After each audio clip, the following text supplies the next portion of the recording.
Ana uridu an as'al ya Ustaz, apakah di zaman sekarang masih ada yang disebut ahli kitab yang mana katanya sembelihannya halal dan perempuannya boleh dinikahi? Ada sekarang ahli kitab, Bu? Aywa. Orang Yahudi dan orang Nasrani itu sampai sekarang disebut dengan ahli kitab.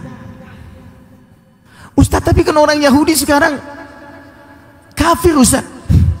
Orang Nasrani juga menyembah salib. Ya. Mereka menyembah Isa. Subhanallah. Penyembahan itu bukan cuma sekarang saja. Dari dahulu di semenjak zaman Nabi SAW, mereka sudah melakukan kekufuran. Ya. Melakukan kekufuran. Jadi orang Nasrani itu sudah kufur di zaman Nabi. Orang Yahudi juga sudah kufur. Makanya di dalam surat Al-Fatihah kita berdoa di situ. Ya. Nah, mengucapkan ihdinas siratal mustaqim siratal ladzina an'amta alaihim ghairil maghdubi alaihim waladdallin. Artinya orang Yahudi sudah diberikan label al-maghdub alaihim, orang yang dimurkai atas mereka. Allah memurkai mereka. Kenapa? Karena kekufuran yang mereka lakukan. Bahkan Allah sebutkan di antara kekufuran mereka adalah qalat Uzairun ibnullah. Qalu Uzairun ibnullah. Mereka mengatakan bahwa Uzair adalah anak Allah. Qalatil yahudu, ya, Uzairun ibnullah. Kemudian juga mereka mengatakan apa? Yadullahi maghlulah. Tangan Allah terbelenggu. Ghullat aydihim wa lu'inu bima qalu. Tangan mereka lah yang terbelenggu dan mereka terlaknat dengan apa yang mereka katakan itu. Artinya kekufuran itu sudah ada pada orang Yahudi dari semenjak zaman Nabi kita Muhammad sallallahu alaihi wasallam. Maka orang-orang ahli kitab saat ini mereka itu adalah ahli kitab juga yang dahulu. Nah, ya. Mereka orang Yahudi dan orang Nasara. Nah, dan mereka sembelihannya halal untuk dimakan kalau kita tahu persis bahwa mereka menyembelih atas nama Allah Subhanahu wa taala. Kalau tidak tahu, maka kita membaca bismillah saat memakannya. Ya. Saat memakannya. Nah, ini sembelihan khusus orang Yahudi dan orang Nasrani.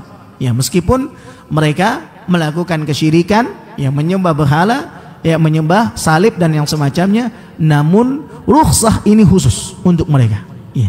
Nah, adapun selain mereka, orang Hindu, orang Buddha, ya, Majusi, maka mereka sembelihannya tidak halal dan tidak boleh untuk dimakan.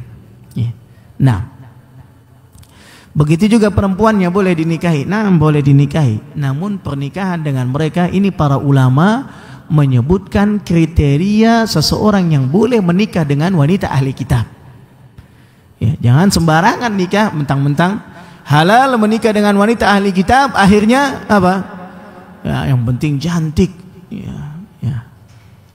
Musibah. Ya. Akhirnya apa? Setelah pernikahan terjadi, yang terjadi adalah anaknya diberikan apa? Kebebasan, silahkan mau milih bapak, agama bapak atau agama ibu. Ada jahil. Ini adalah kebodohan. Ya. Seharusnya apa? Seharusnya anak-anak itu semuanya ditarik kepada agama tauhid. Ya. Jangan. Ya. Dan maksud daripada pernikahan itu adalah agar membawa si wanita ahli kitab itu untuk bisa beriman kepada Allah Subhanahu wa taala, memperbaiki dirinya, bukan membiarkannya terjerumus ke dalam kesesatan atau membiarkan anak keturunannya ikut kepada kesesatan ibunya. Ya. Ini adalah satu kebodohan. Makanya orang yang menikahi ahli kitab mesti dari orang yang berilmu, tahu agama. Ya. Tahu agama, dia bisa membimbing anak-anaknya tidak mengikuti kesesatan ibunya. Nah, wallahu taala a'la wa a'lam.